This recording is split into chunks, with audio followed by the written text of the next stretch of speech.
Yo, good afternoon again.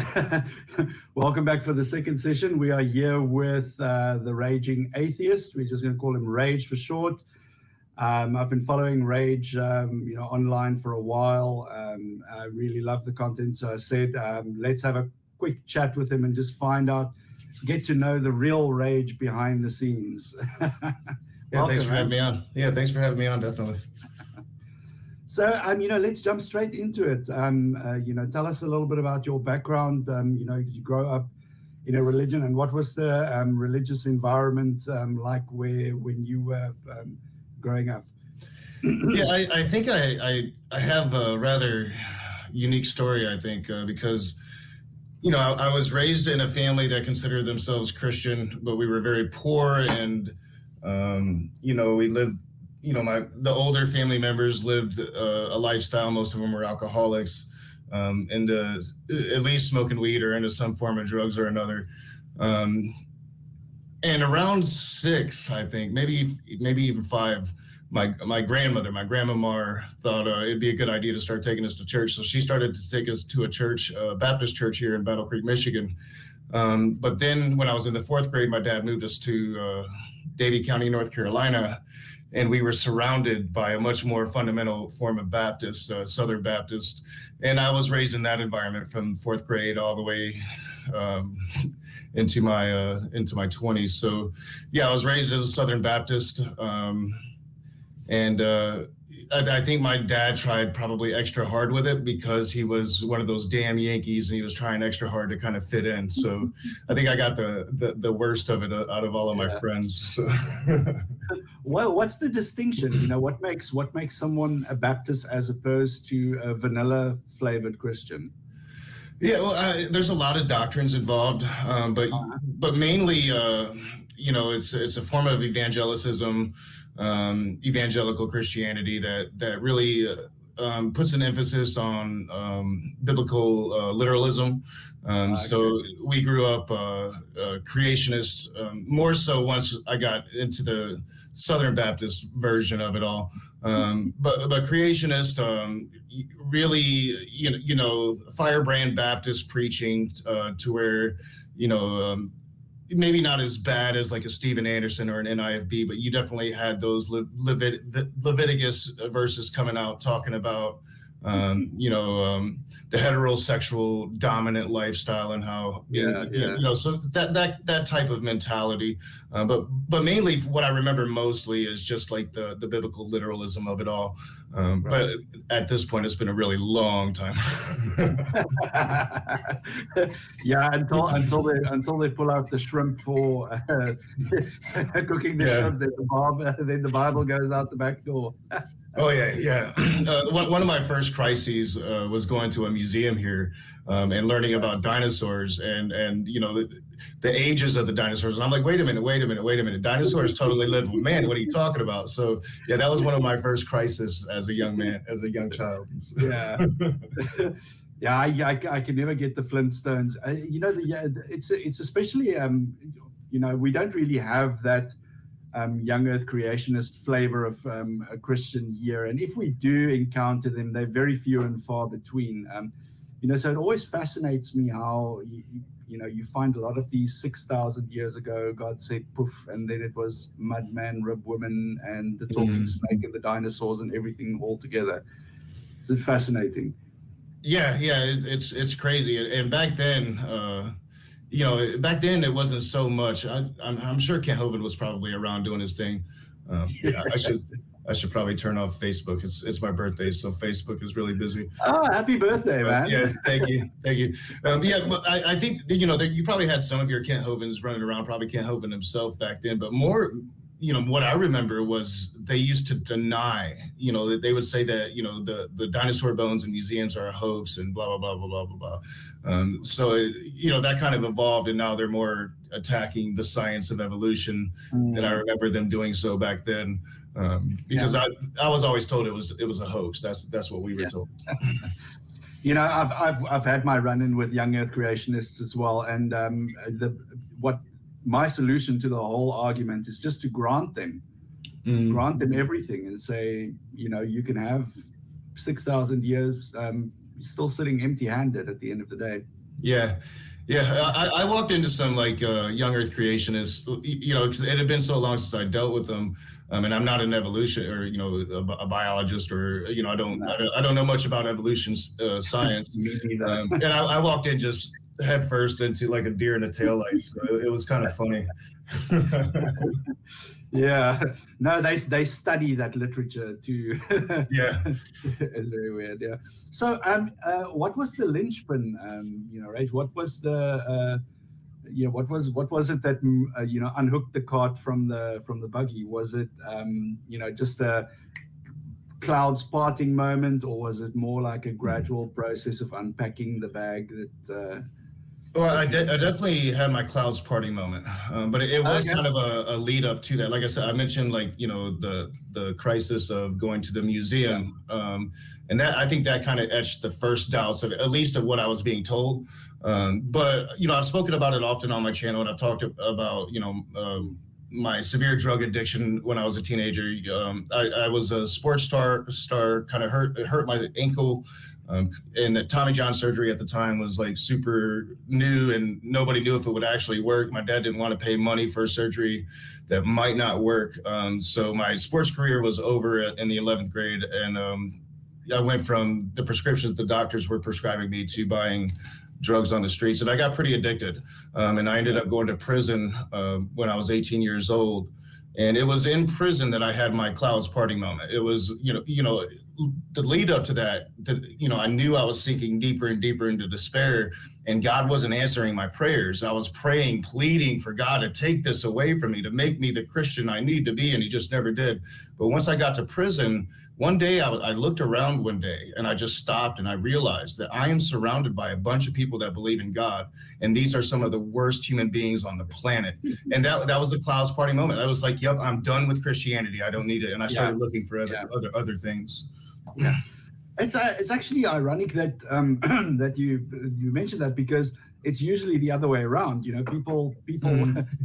People find religion in prison. They don't lose it. I saw that firsthand. Yeah, the worst people coming in, feeling remorseful. I mean, when you get to a place like prison, you have a lot of time to think and reflect on everything that led you there. And they'll tend to find religion in those moments. And for me, it just drove me away. I did, but it didn't drive me immediately into atheism. I saw, I looked into Taoism, I looked into Buddhism.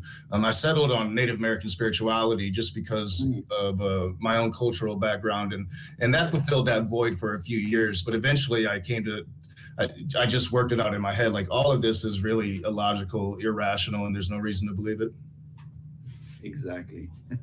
It's interesting. Yeah, no, I also had the same journey, but that's the funny thing is, like, you always feel like there's a, it's almost like somebody takes, excuse me, it's almost like somebody takes a toy away from you, you feel like there has to be something else that you need to play with, and then eventually it just settles into this, like, and I'm too old to play with stuff, Yeah, and I think that's just kind of within, our human nature. I look at the numbers a lot, and a lot of people that do become a quote unquote nun, at least here in America is what I really looked at. I haven't looked at it on a worldwide level, but it'd be interesting to do so.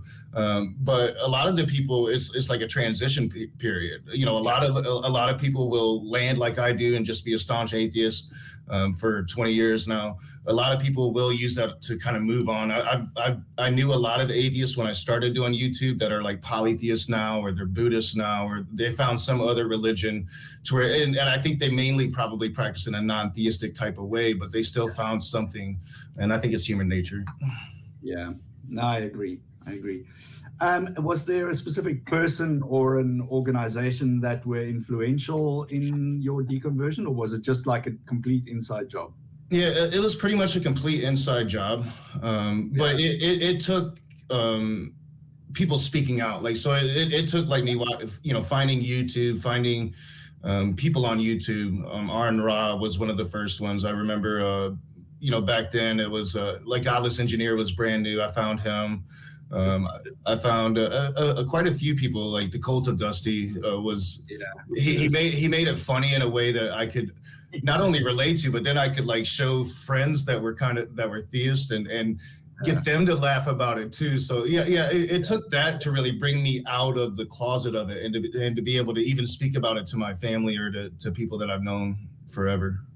Yeah, that's insane. Yeah, it's weird, it's when I don't know if it was the same for you, but like when I finally decided to ditch religion, I felt very alone. It was because religion had this side effect of creating a community of people around me that part of the in group. So as soon as I ditched it, I felt like I was out there in the cold, and so I immediately started looking for like new groups of people. And it's I think the internet at the end of the day is going to be the death of religion, because people aren't isolated anymore.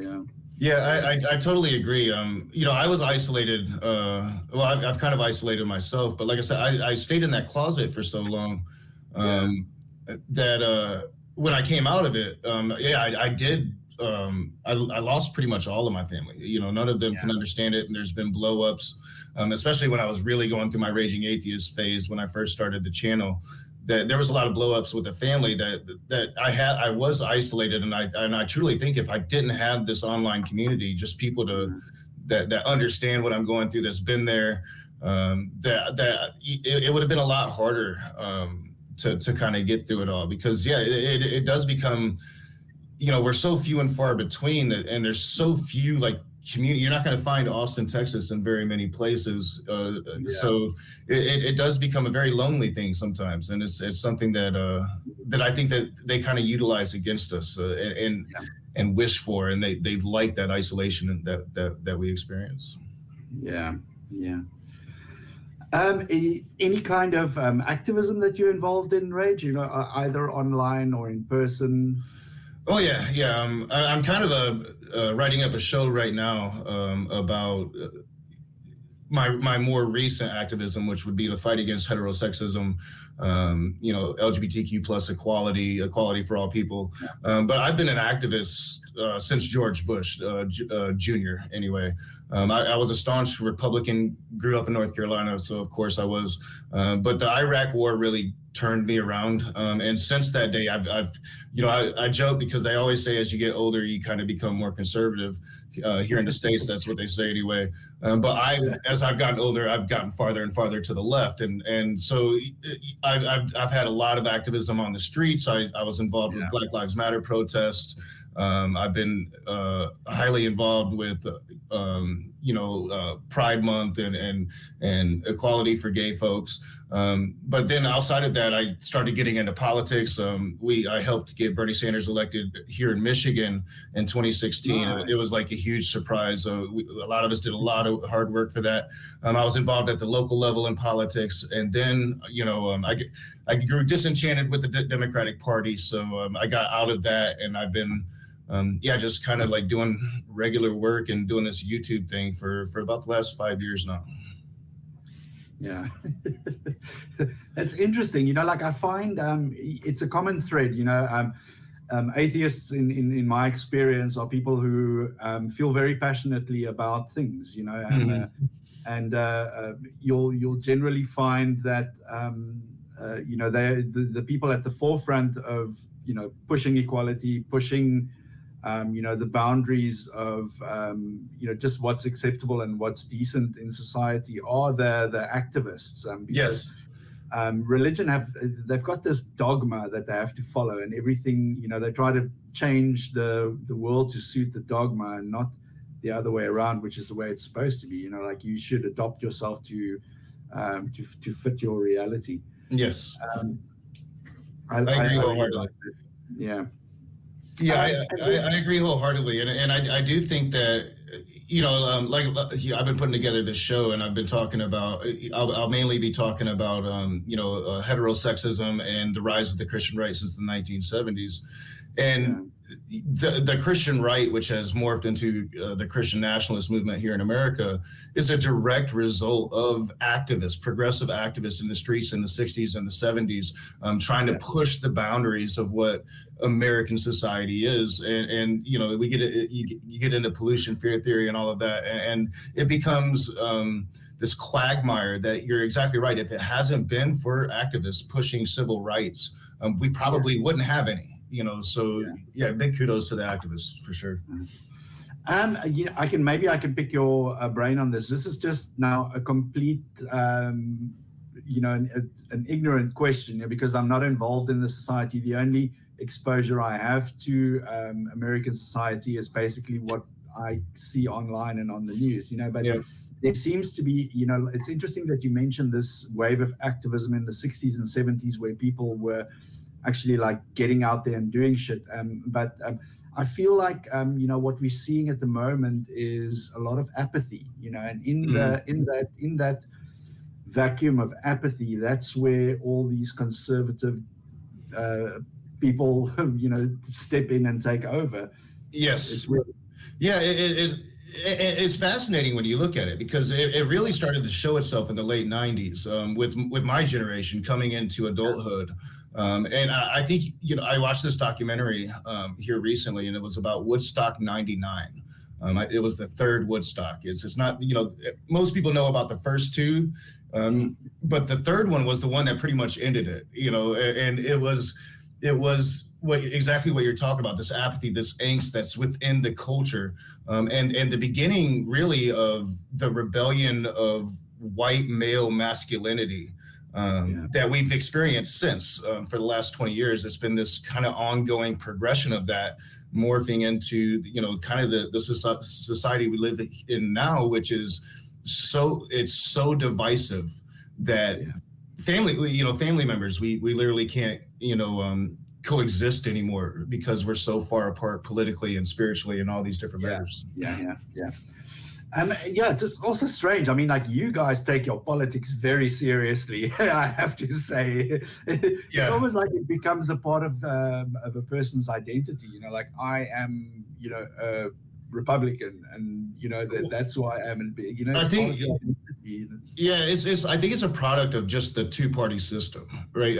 I think when you have more options, then it's not so vital. But when we only have two options, then it becomes even more vital to make our option more in our image. You know, so I think you're exactly right. Like I said, you know, when the war in Iraq happened, and it flipped me against the Republican Party, and it flipped me against George W. Bush, I became just more and more active in kind of response to that. And I think that happens on the other side as well, is the farther away we get, the more actively involved people become on the street level. You should come try to vote here in South Africa. When you vote, your ballot is like a scroll. And most countries have that. You know, you have like a wide range of political options to really choose from that kind of fit your little niche where you fit in politics. And here you really only have two. And the only real successful attempt to start a new party was the Republican Party, and that was only because the Whigs were vacant. They weren't there anymore, and basically the Republican Party was just the Whig Party rebranding. And so, that's interesting. You know, I always like to focus on you know, the harm that religion does in society. You know, people say, like, why are you so doomy and gloomy? It's because you know, people are generally very quick to gloss over the harm that religion does. And, you know, especially, you know, I invite anybody who says it's, you know, gentle Jesus, meek and mild, and, you know, it's clouds. Religion of love. The religion of peace. And I invite you to come to Africa and to see what that religion has done to our people, you know, and I mean, you know, in your environment, you know, I'm sure you can also think of a couple of harmful things, you know, just to the human psyche, first of all, you know, besides all the, you know, just all the the harm that it does, Mhm. causing people to fight with one another, but it actually infects us as a people. For me, I was living in constant fear when I was a believer. I was constantly thinking that God was watching over my shoulder, and Yeah. it was Every little something step. that terrified me. It's like I think it was Christopher Hitchens who called it a celestial North Korea. Yeah, I agree. Definitely, obey your slave master mentality, Yeah. especially in the New Testament. I find it intricately harmful. From the very way they raise their children, and it goes from moderate to extreme. The moderate is simply indoctrinating their children from a very young age, not giving them a real choice at a belief system, at developing a belief system on their own, to blanket therapy, torturing babies so they learn how to obey you and then in turn obey God. Things like that. I think the most harm that I found personally is just the division that it caused within the family structure. Your family, for the human psyche, especially for us here in the modern age, we probably have a more modern understanding of the word family, but that's pretty much your support basis, your pillars of support that's supposed to support you and prop you up as you go through life. And religion has the ability to completely take that support structure away. We see it in LGBTQ plus communities when parents are kicking their own children out of their home at 16, 17 years old whenever they're deciding to come out. We see it if you do become a non-Christian or a non-Abrahamic. Doesn't matter if you're an atheist, just as long the moment you leave their version of what their belief system of the world is, then you are the other, and they will other you. Not always, but it happens too often to ignore. I think that there is intricate harms within religion itself. And not just to mention the systematic structures of infrastructures of power that they've developed over thousands upon thousands of years, and the chokehold that they've had on governments and governing over thousands of years. So I think it's intricately harmful. I never advocate for the abolishment of religion. I think people should have the freedom for it, but I do advocate for the education to abolish religion. Hopefully one day, I won't live to see it, but maybe my grandchildren's grandchildren will. Yeah, no, I don't think it'll ever happen in my lifetime as well. But, for me, the important thing is religion has had its time. It's we live in an age now where there is no need for it. When we were still living on the savannah, we had to know that the rustling in the grass, if you don't think it's a lion, you don't survive, and the same thing is we attribute agency to all things. Like, the thunder in the sky was, the man in the sky being angry. When it rained too much, it was because we did something to anger nature, and that traveled with us. But now I feel like we're at a turning point. Yes. We're at a turning point in human evolution for, not necessarily our physical evolution, but our evolution of our consciousness, where, there seems to be a clear dividing line where people are not, people are recognizing it as superstition and, questioning why they still hang on to it and have it as a part of life. Well, yeah, I totally agree. I can see the necessity of religion and how, when we were hunter-gatherers and we were first starting to gather into these civilizations, you needed some kind of structure, and religion provided that. It provided this structure and this law for large amounts of people to keep them close-knit and to keep them together. I think it was instrumental in our evolution throughout ages, but I think you're exactly right. And I think that we've been beyond the moment of needing religion anymore for quite a while. I think at the end of the 19th century, during the Great Enlightenment, I think everybody thought religion would just be this thing of the past going into the new century. And somehow it always kind of seems to find its way to get another, grasp on Western civilization.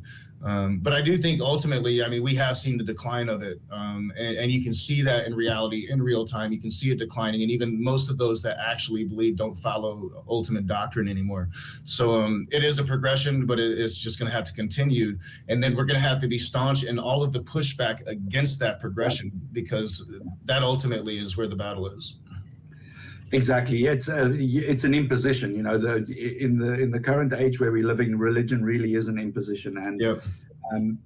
If we don't push back and if we don't draw a line in the sand, religion will step over it, and they will take liberty where they shouldn't. I think they're really close right now here in America. Donald Trump gets lumped in with the nationalist movement, but it's really the Christian nationalist movement, which have evolved from the Christian right, which stemmed from evangelical reaction and rebellion against pushing societal norms. So we have to be steadfast. And here in America, I mean, we came really close to that evangelical fundamentalist base seizing absolute power forever. Yeah. And the irony of it, the people who, the guys who founded the whole endeavor of the United States, they were so completely against having all this religious influence in government. And the irony of it is that, it's almost like the White House is a church. Yeah. Well, and we affect the whole world with it. The National Prayer Breakfast and the Fundamental Evangelical Lobby is one of the biggest lobbies in the country. But the National Prayer Breakfast itself, the work it does in South Africa to promote anti-gay legislation, or in Africa as a whole. I'm not sure if in your specific country, but I know in Uganda they almost passed. I don't think they're going to try it here in South Africa because we've, in our constitution. South Africa. I'm thinking of southern continent, not the the country. No. I mean, like, you just go up, you go north 1 or 2 countries, and it's deep and dark. They deny their connections to what they're doing in some of these countries, but the connections really can't be denied. They have their hands directly involved in it. It's kind of like this. They see it as these testing grounds for what might be possible in America one day. Yeah. No, I agree. A little bit of introspection, Rage. If you could speak to young Rage, and knowing what you know now, a couple of words of advice, just to kickstart this journey of being a little bit more critical and skeptical. The big one would be to expect the unexpected, to never be surprised by the reactions they're going to have to you. I did that. You have been around and watching me for quite a while, so I know that you experienced the Smoky Saint experience, and I really allowed how far they're willing to go to affect me on so many different levels. And if I could go back, I would say I would warn myself it's going to get really bad, and I would really consider how I approached it, and probably take a whole new approach from the very beginning, because I didn't think people could be so bad, but they will blow away your expectations every time. Yeah. No, I agree 100%. All these these dreamers and idealists who see the good in humanity and people. I don't know. I always approach. It used to be me, not so much anymore. Not so much. Me too. I think age tempers that desire to. I think that definitely plays a role as well. I'm definitely not the bright-eyed optimist that I always considered myself anymore, and I've definitely lost a lot of hair the last 4 years of YouTube. Excellent. No, well, Rach, I want to thank you for being so generous with your time. It's been great meeting you. I'll put links to your channel and everything in the description when I load this to YouTube. Awesome. Just in closing, can you just tell us where people can find you on, if you want to plug any socials or? I'm the Raging Atheist, pretty much just on YouTube. Type in the Raging Atheist, you should find me immediately. I'm planning, I call it a big stream. It's not going to be a long stream, but it's a well-researched stream dealing with how the Bible doesn't hate gay people, how these passages that these Christians use, if taken into a cultural context, doesn't mean what they say that they mean, and how heterosexism has really, and the Christian right has really defined the narrative and spurned all of the anti-gay legislation that we see. So it should be a really, hopefully an informative stream tonight that I put in days and days of research and writing it up, and it'll probably be about 20 or 30 minutes, but I'm looking forward to it. It should be a good stream tonight. So yeah, check me out if you're not doing anything later. I'm sometime this afternoon.